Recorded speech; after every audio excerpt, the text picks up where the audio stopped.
Old woman saves orphaned wolf cubs in secret. Years later, wolves return, and everyone gasps at what happens next.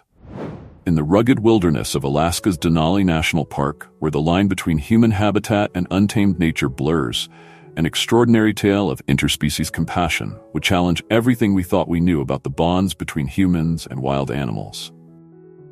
When 68-year-old Margaret Larson stumbled upon 4 orphaned wolf cubs on her remote property, her decision to care for them would set in motion a chain of events that would not only transform her life, but also spark a controversial debate that would reshape wildlife conservation policies worldwide.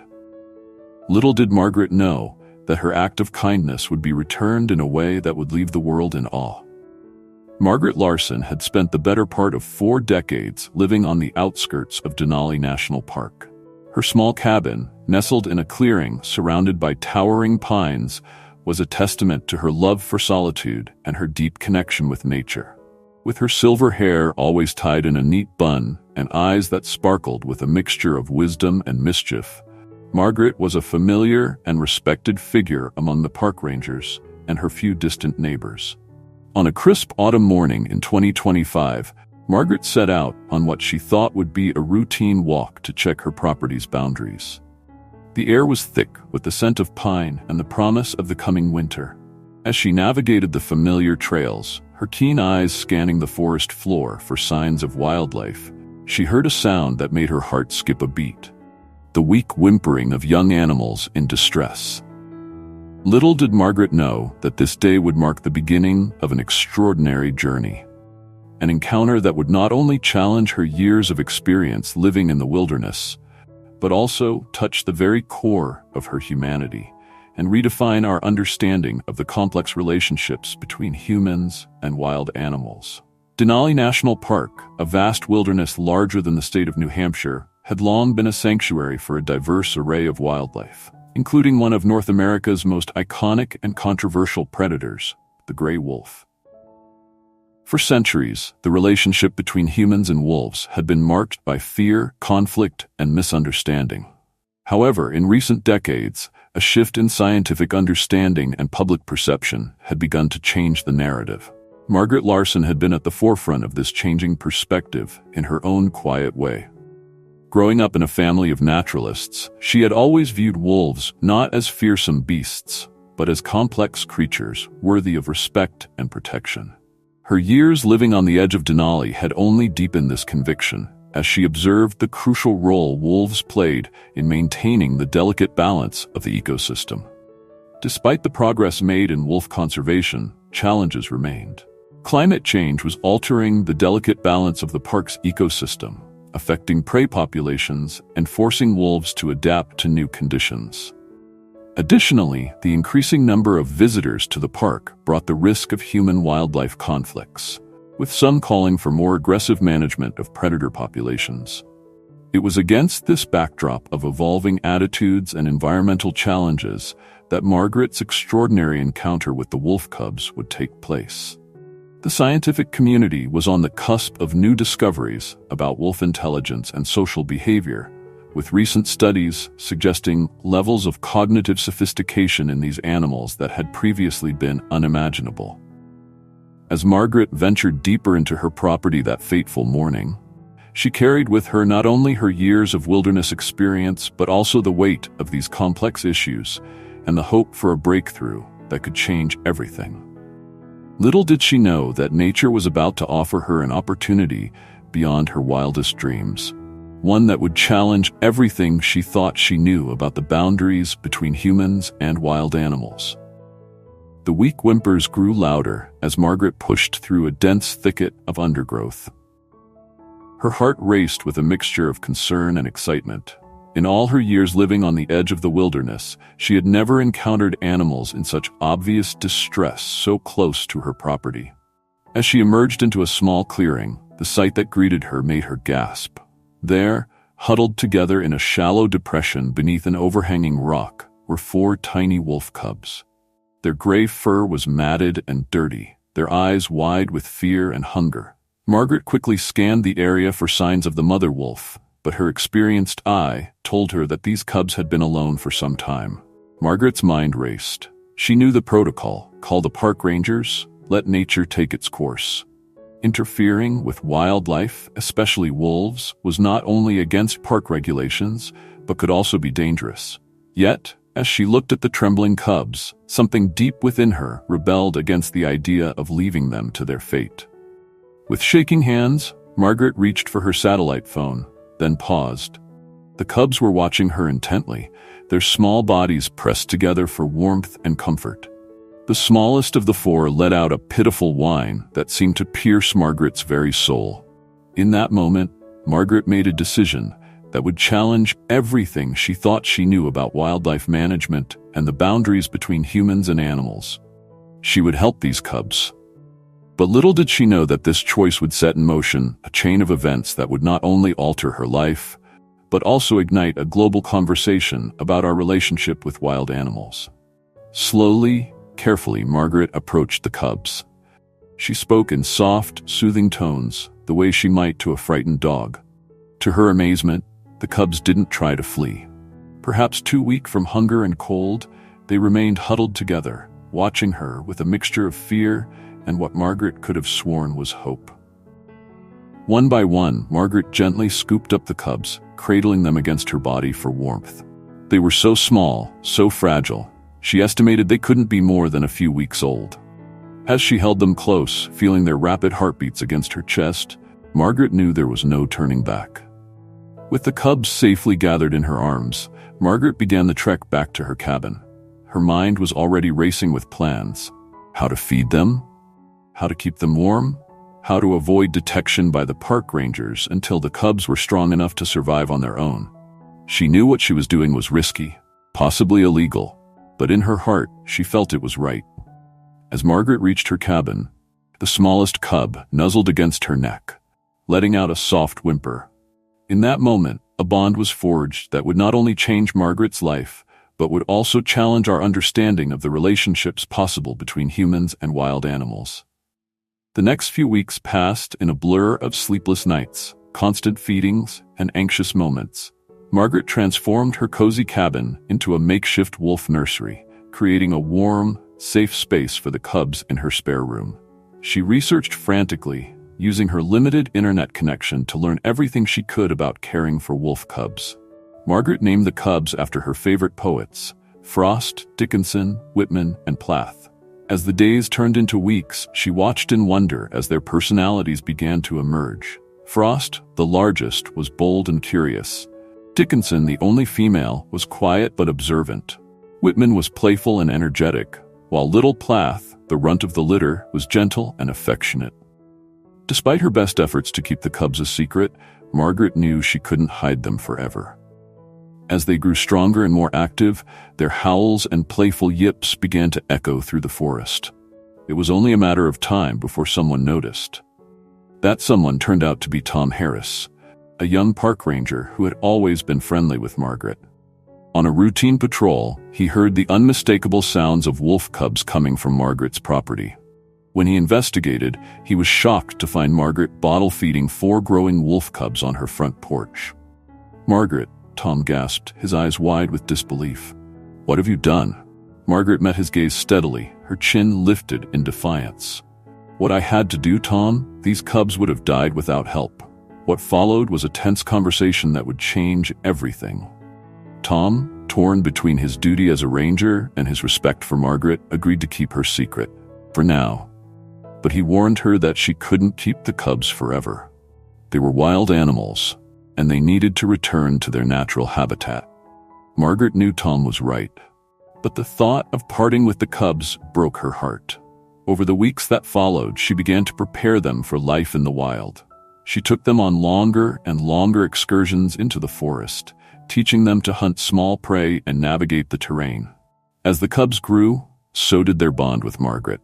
They seemed to understand her words, responding to commands and even coming when she called their names.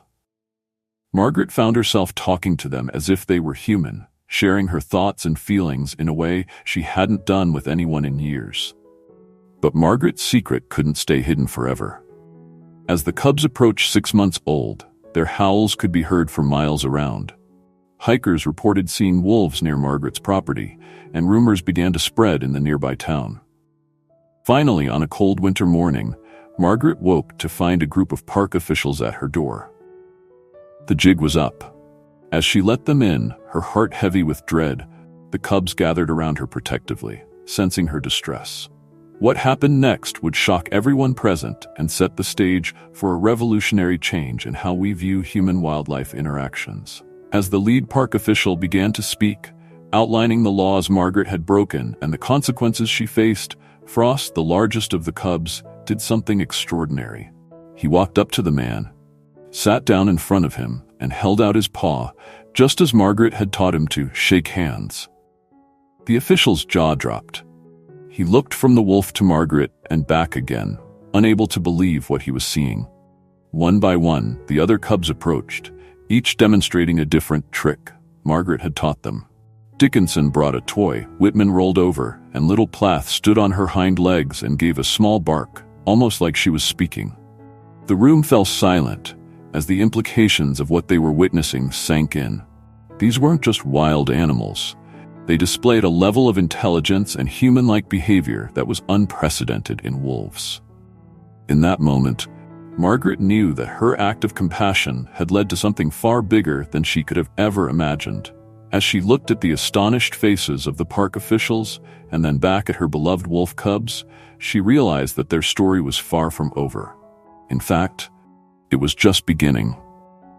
Little did Margaret know that this extraordinary display of intelligence and human-like behavior in her adopted wolf cubs would soon capture the attention of the world, sparking a global debate about animal cognition and the potential for deeper human-animal bonds than ever before thought possible.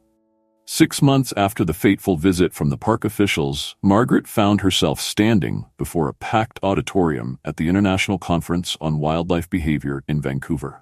The audience, composed of leading scientists, conservationists, and policymakers from around the world, waited with bated breath to hear her account of what had become known as the Denali wolf miracle.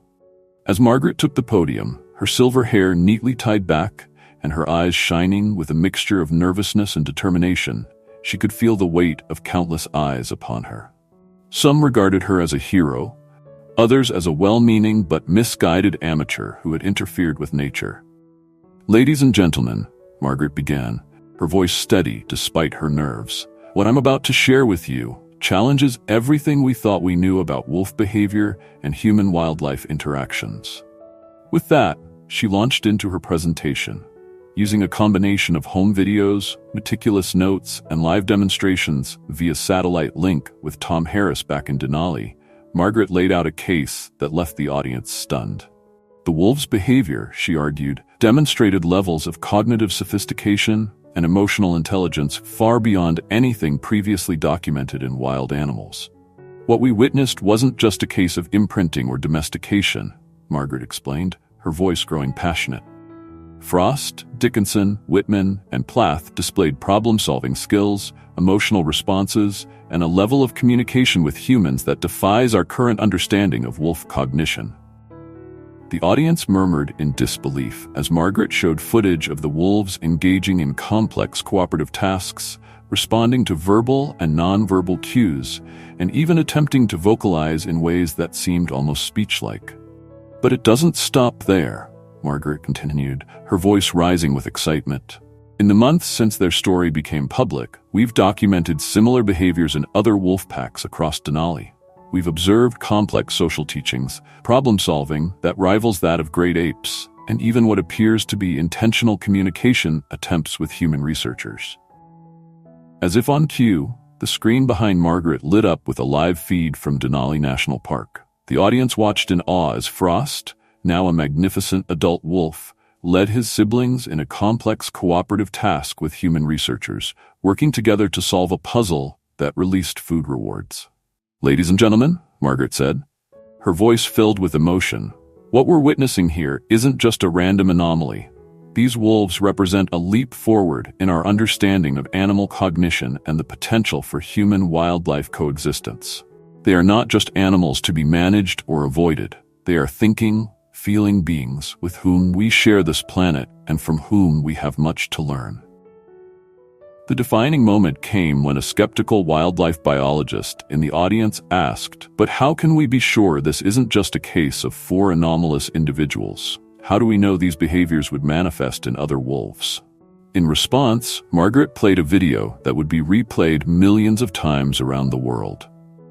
It showed a wild wolf pack in a remote area of Denali, miles from any human habitation, engaging in behaviors strikingly similar to those of Margaret's adopted cubs. They were using tools to solve problems, engaging in complex social behaviors, and even attempting to communicate with a hidden camera in ways that seemed almost human-like. The room erupted in gasps and exclamations. This wasn't just about 4 wolves raised by a human. It suggested a level of intelligence and emotional complexity in wolves as a species that had never before been recognized. As the implications of what they had just witnessed sank in, Margaret stepped forward for her closing remarks. "What we've learned from Frost, Dickinson, Whitman, and Plath," she said, her voice thick with emotion, "is not just a breakthrough in animal behavior.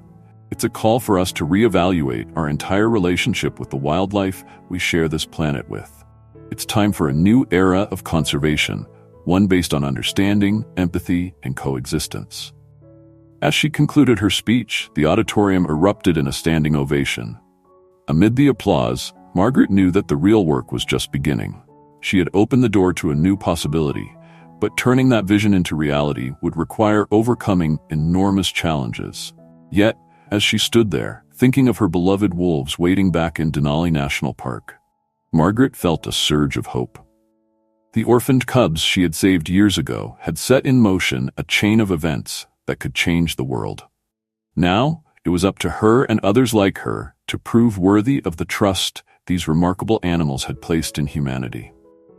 In the weeks and months following the conference, Margaret's presentation ignited a global conversation about the future of wildlife conservation and human-animal relationships. While controversy continued to swirl, with critics arguing that her approach was dangerous and could lead to increased human-wildlife conflict, support for her vision grew steadily. Funding poured in from tech billionaires and conservation organizations intrigued by the possibility of revolutionizing human-wildlife interactions. Government agencies, initially skeptical, began to see the potential benefits of Margaret's approach, particularly in reducing conflicts in areas where human settlements bordered wild habitats. Back in Denali National Park, a new initiative was launched. The Coexistence Corridor became a reality, with a substantial portion of the park designated as a testing ground for Margaret's radical ideas. A state-of-the-art research facility was constructed, designed to facilitate close yet safe interactions between researchers and wolf packs. Frost, Dickinson, Whitman, and Plath became the ambassadors of this new approach.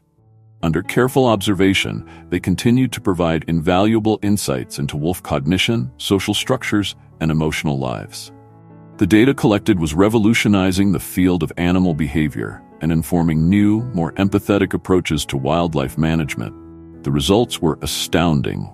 Human-wolf conflicts in the Coexistence Corridor dropped to near zero. Visitors to the park were educated on wolf behavior and emotions, leading to more respectful and safe interactions. The wolves, in turn, seemed to develop a level of comfort with human presence that allowed for unprecedented close observation without stress or aggression. But perhaps the most remarkable outcome was the change in public perception of wolves and other large predators. As footage of Denali's wolves' complex social interactions and problem-solving abilities spread through social media and documentaries, fear and misunderstanding gave way to respect and even affection. Communities that had once viewed wolves as a threat now took pride in their role as stewards of these intelligent, emotional creatures. Margaret's life transformed in ways she never could have imagined. She became a central figure in the new field of cognitive ethology, studying animal minds and emotions. Her small cabin on the edge of Denali became a hub for researchers and conservationists from around the world. As news of the project's success spread, similar initiatives began to spring up around the world. From African wild dogs in the Serengeti to dingoes in Australia, the principles of empathetic conservation and coexistence were being applied with promising results. Margaret, once considered a reckless rule breaker by some of her peers, was now hailed as a visionary. Her work had not only changed our understanding of wolves, but had opened up new frontiers in our comprehension of animal cognition and the possibilities of human-wildlife collaboration. As she watched Frost, Dickinson, Whitman, and Plath lead their own packs through the Denali wilderness, now thriving and unafraid, Margaret reflected on the incredible journey that had brought them to this point. The orphaned cubs she had saved could never have imagined the world-changing consequences of their chance encounter with a compassionate human. In that moment, surrounded by the raw beauty of Denali National Park and the family of wolves she had come to know so well, Margaret felt a profound sense of purpose. She had done something truly unbelievable. She had helped create a new paradigm of conservation, one that recognized the intrinsic value and emotional depth of every living being. The story of Margaret and her wolves had become a beacon of hope, a testament to the extraordinary possibilities that arise when we open our hearts and minds to the intelligence and emotions of the creatures with whom we share this planet. 5 years after Margaret's groundbreaking presentation, Denali National Park had become a global model for innovative wildlife protection and human-animal coexistence. The wolf population had not only stabilized but thrived, with over 30 packs now calling the park home, many of them engaged in various levels of cooperative research with scientists. Margaret, now in her mid-70s but as spirited as ever, divided her time between research, lecturing, and overseeing similar projects worldwide. Her cabin had grown into a small research center, complete with state-of-the-art facilities for studying wolf behavior and cognition. Frost, Dickinson, Whitman, and Plath, now majestic adult wolves, had become legends in their own right.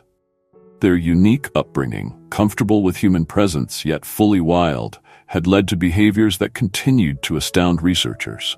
They had become ambassadors between their species and humans, often appearing on the fringes of the research center as if checking in on their human friends.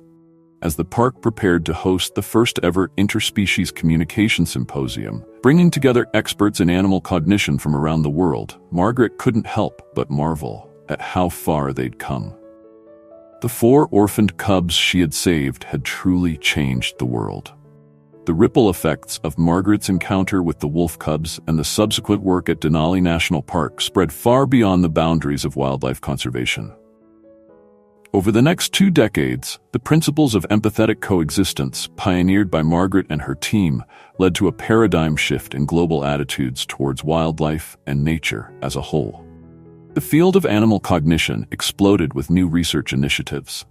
Scientists, inspired by the breakthroughs with wolves, began to look more closely at the emotional and intellectual capacities of a wide range of species. Studies on elephants, cetaceans, and primates yielded results that further blurred the lines between human and animal consciousness. In the realm of conservation, the impact was profound. The concept of fortress conservation, protecting nature by separating it from humans, gave way to models of integrated coexistence. National parks and wildlife reserves around the world began implementing programs based on the Denali model, fostering positive interactions between humans and wildlife. The long-term impact on biodiversity was staggering. Species that had been on the brink of extinction began to recover at rates that astonished the scientific community. By 2050, not only had wolf populations rebounded significantly across North America and Europe, but similar success stories were reported for numerous other large predator species worldwide. But perhaps the most profound long-term outcome was the shift in humanity's collective consciousness regarding our place in the natural world. As evidence of animal intelligence and emotional complexity mounted, public perception underwent a radical transformation. Animals, particularly those species demonstrated to be highly intelligent, were no longer seen merely as resources to be managed or threats to be controlled, but as sentient beings with whom we share the planet. This shift had far-reaching implications across various sectors of society. 1. Education. Schools worldwide began incorporating advanced animal behavior and ecology courses into their curricula, fostering a new generation of humans attuned to the complexities of the natural world. 2. Law and ethics. Legal systems globally were overhauled to provide stronger protections for animals, In many countries, certain species were granted legal personhood status, with rights that extended beyond mere protection from cruelty. 3. Technology. The need for more sophisticated human-animal communication tools drove rapid advancements in AI and biotechnology.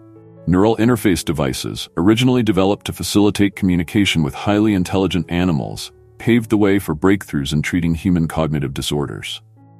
4. Urban planning.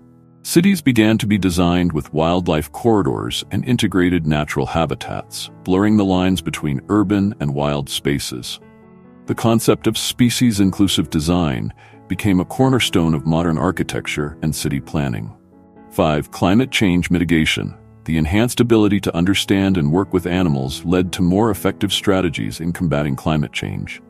Animals' innate sensitivities to environmental shifts were leveraged to create early warning systems for natural disasters and to guide ecosystem restoration efforts. 6. Psychology and neuroscience. The study of animal cognition and emotion expanded dramatically, leading to new insights into the nature of consciousness itself. This, in turn, fostered greater empathy and consideration for all forms of life.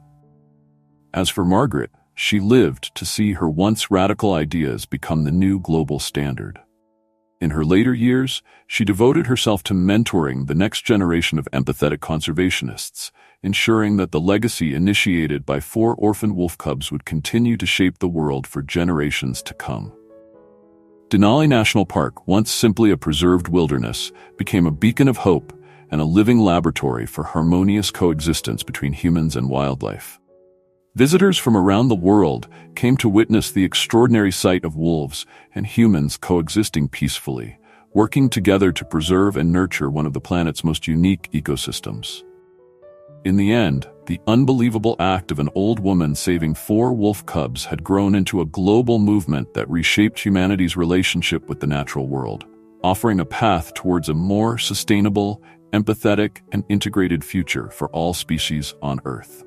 The story of Margaret and the wolf cubs serves as a powerful reminder of the transformative potential that lies at the intersection of compassion, courage, and openness to the unknown.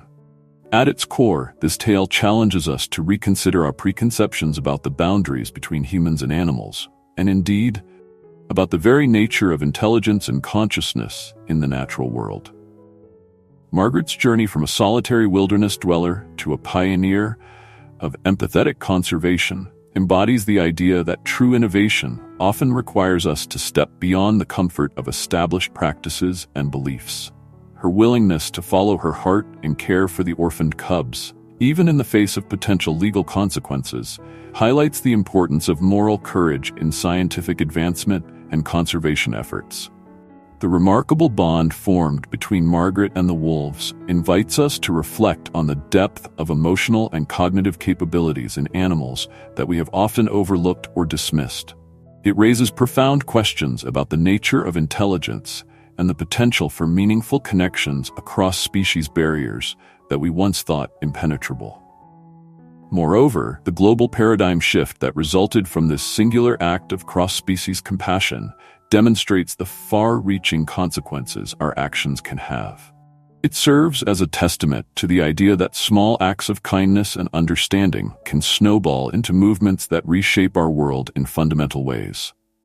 The success of the coexistence corridor and its worldwide adoption challenges us to reimagine our role as humans on this planet.